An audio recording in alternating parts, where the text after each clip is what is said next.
of what they once were. 1. "Tom!" No answer. "Tom!" No answer.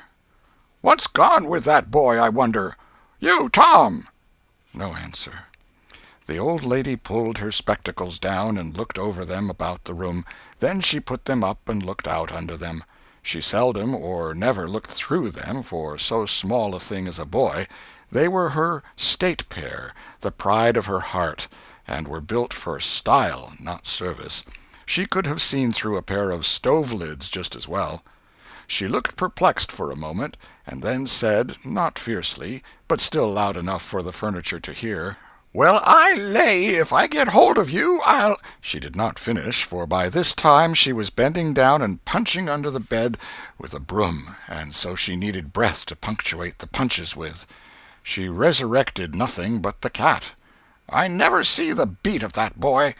She went to the open door and stood in it, and looked out among the tomato vines and jimpson weeds that constituted the garden. No Tom. So she lifted up her voice at an angle calculated for distance, and shouted, "You, Tom!" There was a slight noise behind her, and she turned just in time to seize a small boy by the slack of his roundabout and arrest his flight. "There! I might 'a' thought of that closet. What you been doing in there?" "Nothing." "Nothing? Look at your hands, and look at your mouth. What is that truck?" "I don't know, Aunt." "Well, I know. It's jam, that's what it is. 40 times I've said if you didn't let that jam alone I'll skin you. Hand me that switch."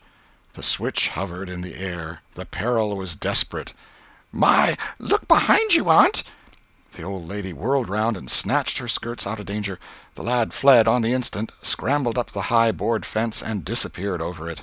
His Aunt Polly stood surprised a moment, and then broke into a gentle laugh. "Hang that boy! Can't I never learn anything? Ain't he played me tricks enough like that for me to be looking out for him by this time? But old fools is the biggest fools there is. Can't learn an old dog new tricks, as the saying is. But my goodness, he never plays them alike 2 days, and how is a body to know what's coming? He 'pears to know just how long he can torment me before I get my dander up, and he knows if he can make out to put me off for a minute or make me laugh, it's all down again and I can't hit him a lick. I ain't doing my duty by that boy, and that's the Lord's truth, goodness knows. Spare the rod and smile the child, as the good book says. I'm a laying up sin and suffering for us both, I know. He's full of the old scratch, but laws o' me, he's my own dead sister's boy, poor thing, and I ain't got the heart to lash him somehow. Every time I let him off my conscience does hurt me so, and every time I hit him my old heart most breaks. Well, well, a man that is born of a woman is of few days and full of trouble, as the Scripture says, and I reckon it's so. He'll play hooky this evening. That's southwestern for afternoon. And I'll just be obleeged to make him work tomorrow to punish him. It's mighty hard to make him work Saturdays when all the boys is having holiday, but he hates work more than he hates anything else, and I've got to do some of my duty by him, or I'll be the ruination of the child." Tom did play hooky, and he had a very good time. He got back home barely in season to help Jim, the small colored boy, saw next day's wood, and split the kindling before supper. At least he was there in time to tell his adventures to Jim, while Jim did 3/4 of the work. Tom's younger brother, or rather half-brother, Sid, was already through with his part of the work, picking up chips, for he was a quiet boy and had no adventurous, troublesome ways. While Tom was eating his supper and stealing sugar as opportunity offered, Aunt Polly asked him questions that were full of guile and very deep, for she wanted to trap him into damaging revealments. Like many other simple-hearted souls, it was her pet vanity to believe she was endowed with a talent for dark and mysterious diplomacy, and she loved to contemplate her most transparent devices as marvels of low cunning. Said she, "Tom, it was middling warm in school, wasn't it?" "Yes'm." "Powerful warm, wasn't it?" "Yes'm." "Didn't you want to go in a-swimming, Tom?" A bit of a scare shot through Tom, a touch of uncomfortable suspicion. He searched Aunt Polly's face, but it told him nothing. So he said, "No'm, well, not very much." The old lady reached out her hand and felt Tom's shirt, and said, But you ain't too warm now, though." And it flattered her to reflect that she had discovered that the shirt was dry without anybody knowing that that was what she had in her mind. But in spite of her, Tom knew where the wind lay now, so he forestalled what might be the next move. "Some of us pumped on our heads. Mine's damp yet, see?" Aunt Polly was vexed to think she had overlooked that bit of circumstantial evidence and missed a trick. Then she had a new inspiration. "Tom, you didn't have to undo your shirt collar where I sewed it, to pump on your head, did you? Unbutton your jacket." The trouble vanished out of Tom's face. He opened his jacket. His shirt collar was securely sewed. "Bother! Well, go 'long with you. I'd made sure you'd played hooky and been a-swimming, but I forgive you, Tom. I reckon you're a kind of singed cat, as the saying is, better'n you look, this time." She was half sorry her sagacity had miscarried, and half glad that Tom had stumbled into obedient conduct for once. But Sidney said, "Well, now if I didn't think you sewed his collar with white thread, but it's black." "Why, I did sew it with white, Tom."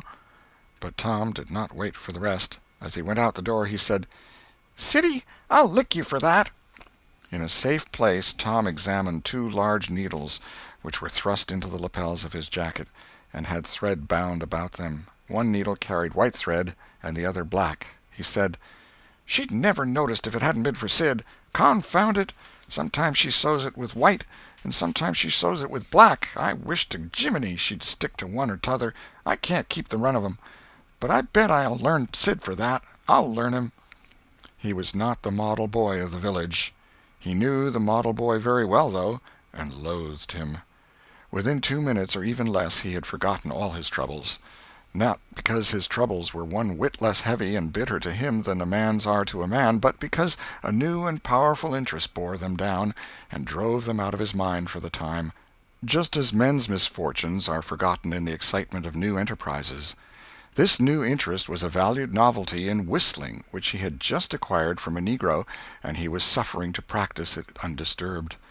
It consisted in a peculiar bird-like turn, a sort of liquid warble, produced by touching the tongue to the roof of the mouth at short intervals in the midst of the music. The reader probably remembers how to do it, if he has ever been a boy. Diligence and attention soon gave him the knack of it, and he strode down the street with his mouth full of harmony and his soul full of gratitude. He felt much as an astronomer feels who has discovered a new planet. No doubt, as far as strong, deep, unalloyed pleasure is concerned, the advantage was with the boy, not the astronomer. The summer evenings were long. It was not dark yet.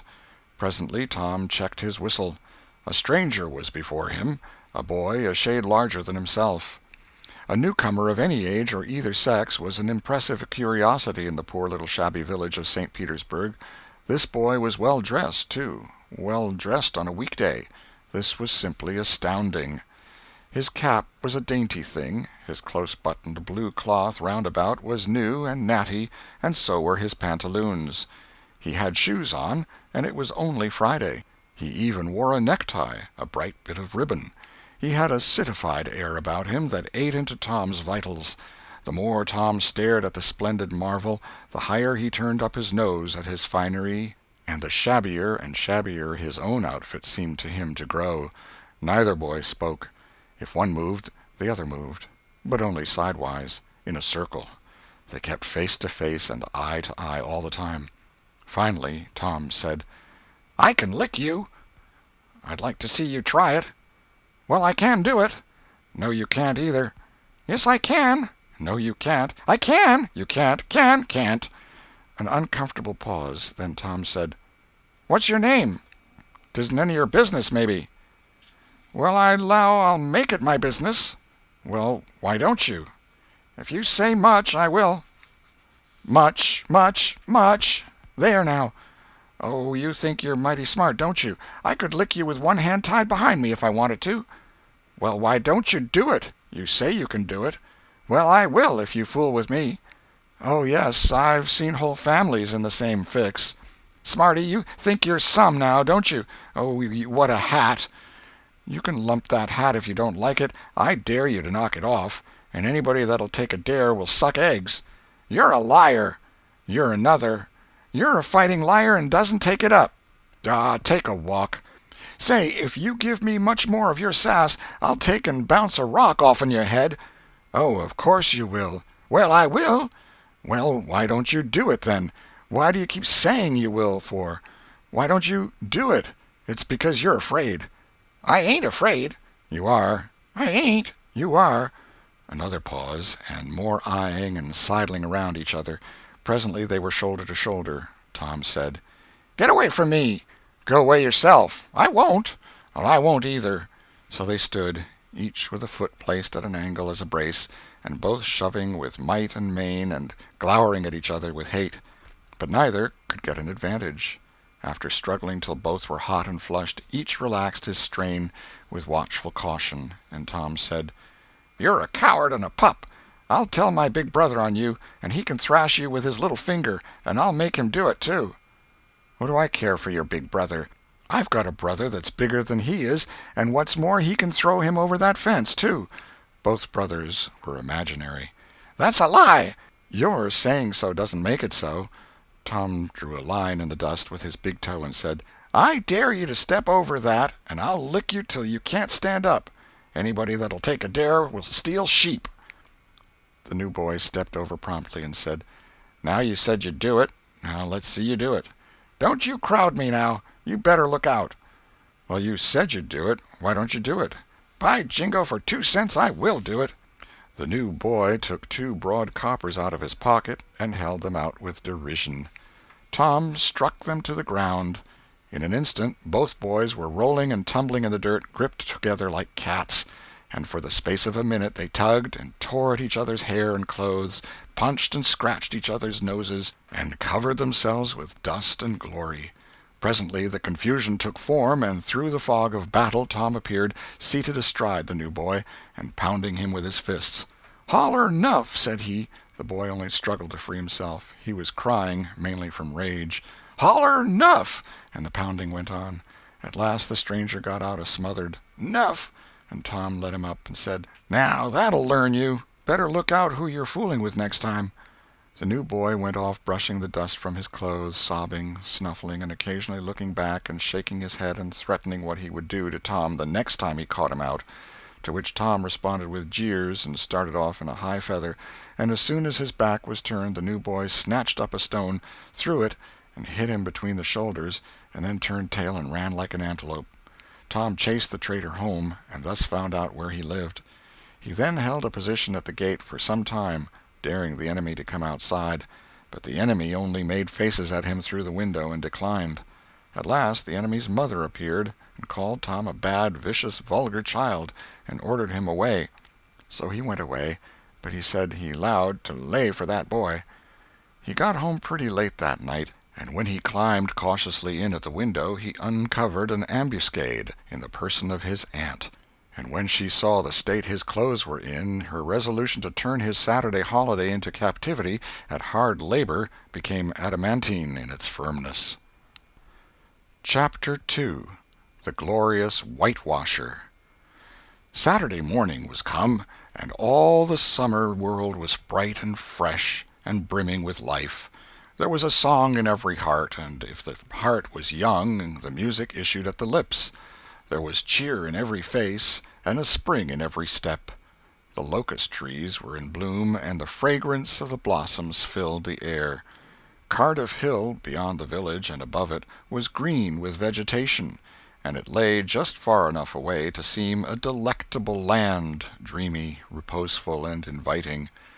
Tom appeared on the sidewalk with a bucket of whitewash and a long-handled brush. He surveyed the fence, and all gladness left him, and a deep melancholy settled down upon his spirit. 30 yards of board fence 9 feet high. Life to him seemed hollow, and existence but a burden. Sighing, he dipped his brush and passed it along the topmost plank, repeated the operation, did it again, compared the insignificant whitewashed streak with the far-reaching continent of unwhitewashed fence, and sat down on a tree-box discouraged. Jim came skipping out at the gate with a tin pail and singing "Buffalo Gals." Bringing water from the town pump had always been hateful work in Tom's eyes, before, but now it did not strike him so. He remembered that there was company at the pump. White, mulatto, and negro boys and girls were always there waiting their turns, resting, trading playthings, quarreling, fighting, skylarking. And he remembered that although the pump was only 150 yards off, Jim never got back with a bucket of water under an hour, and even then somebody generally had to go after him. Tom said, "Say, Jim, I'll fetch the water if you'll whitewash some."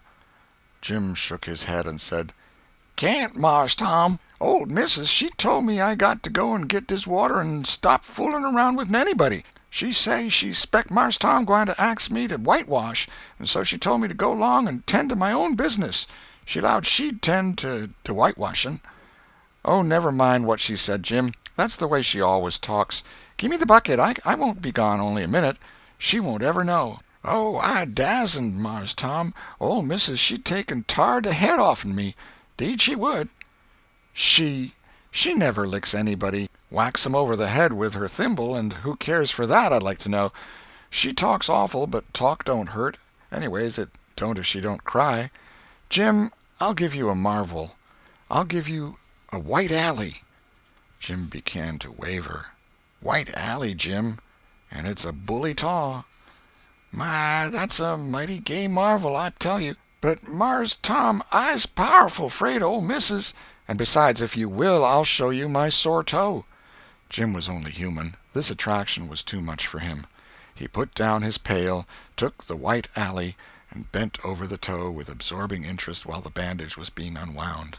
In another moment he was flying down the street with his pail and a tingling rear.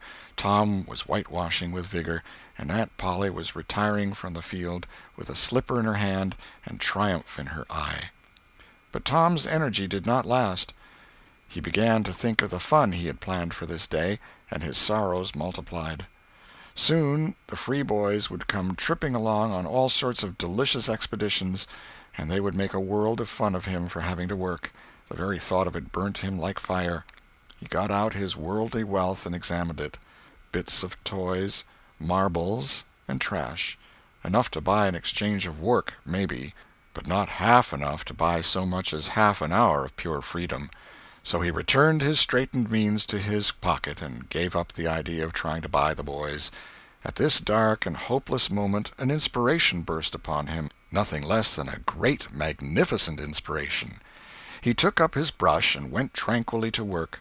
Ben Rogers hove in sight presently, the very boy of all boys, whose ridicule he had been dreading. Ben's gait was the hop, skip, and jump, proof enough that his heart was light and his anticipations high. He was eating an apple, and giving a long, melodious whoop at intervals, followed by a deep-toned ding-dong-dong, ding-dong-dong, for he was personating a steamboat. As he drew near, he slackened speed, took the middle of the road, leaned far over to starboard, and rounded to, ponderously and with laborious pomp and circumstance, for he was personating the Big Missouri, and considered himself to be drawing 9 feet of water.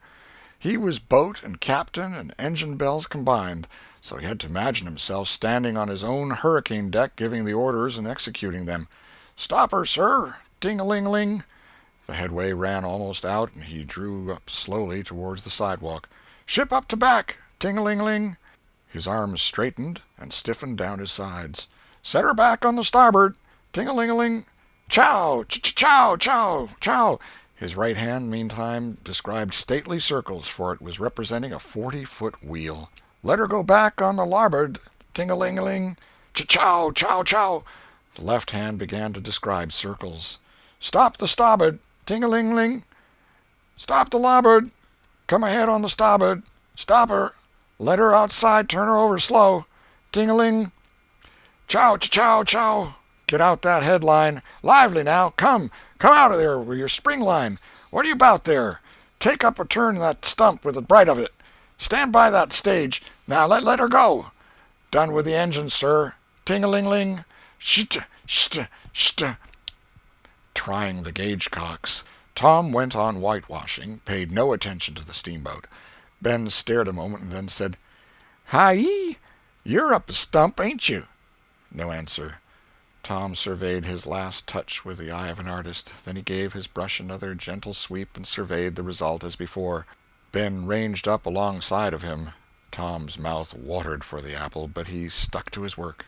Ben said, "Hello, old chap. You got to work, hey?" Tom wheeled suddenly and said, "Why, it's you, Ben. I weren't noticing. Say, I'm going in a-swimming, I am. Don't you wish you could? But of course you'd rather work, wouldn't you? Course you would." Tom contemplated the boy a bit and said, "What do you call work?" "Why, ain't that work?" Tom resumed his whitewashing and answered carelessly, "Well, maybe it is and maybe it ain't. All I know is it suits Tom Sawyer." "Oh, come now, you don't mean to let on that like you like that?" The brush continued to move. "Like it? Well, I don't see why I oughtn't to like it. Does a boy get a chance to whitewash a fence every day?" That put the thing in a new light. Ben stopped nibbling his apple. Tom swept his brush daintily back and forth, stepped back to note the effect, added a touch here and there, criticized the effect again. Ben, watching every move and getting more and more interested, more and more absorbed. Presently he said, "Say, Tom, let me whitewash a little." Tom considered, was about to consent, but he altered his mind. "No, no, I reckon it wouldn't hardly do, Ben. You see, Aunt Polly's awful particular about this fence, right here on the street, you know. But if it was the back fence, I wouldn't mind, and she wouldn't.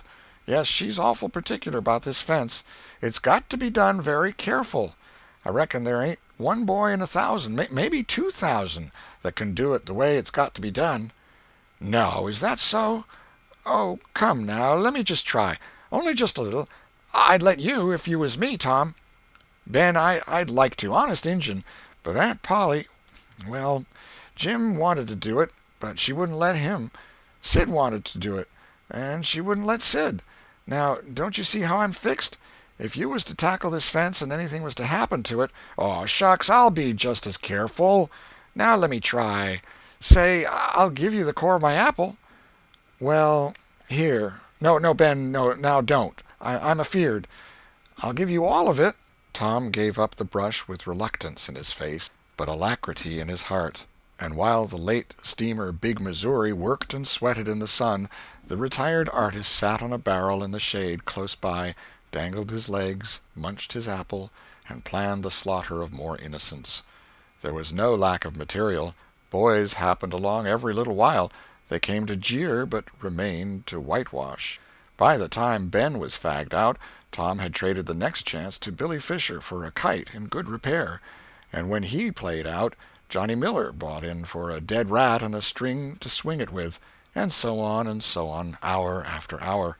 And when the middle of the afternoon came, from being a poor poverty-stricken boy in the morning, Tom was literally rolling in wealth. He had, beside the things before mentioned, 12 marbles, part of a jew's harp, a piece of blue bottle glass to look through, a spool cannon, a key that wouldn't unlock anything, a fragment of chalk, a glass stopper of a decanter, a tin soldier, a couple of tadpoles, 6 firecrackers, a kitten with only one eye, a brass doorknob, a dog collar but no dog, the handle of a knife, 4 pieces of orange peel, and a dilapidated old window sash. He had had a nice, good, idle time all the while, plenty of company, and the fence had had 3 coats of whitewash on it.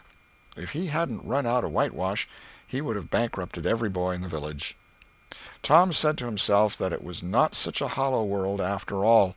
He had discovered a great law of human action without knowing it, namely, that in order to make a man or boy covet a thing, it is only necessary to make the thing difficult to attain.